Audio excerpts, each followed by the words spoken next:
पर्व को आरंभ करवा है।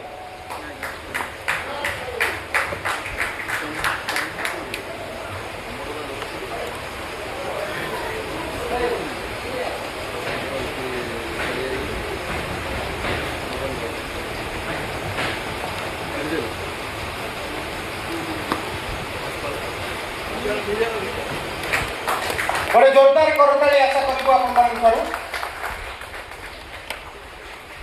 एवं अनुरोध करी समस्त अतिथि मान प्रदीप प्रज्वलन करी माँ सारला फटचित्र रे प्रदीप प्रज्वलन करने सहित यह अनुष्ठान दीर्घायु कामना करेंगे हेबे एवं जो नाटक आज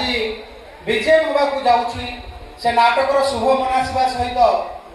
समग्र ओडिशा रे चलित वर्ष चर्चा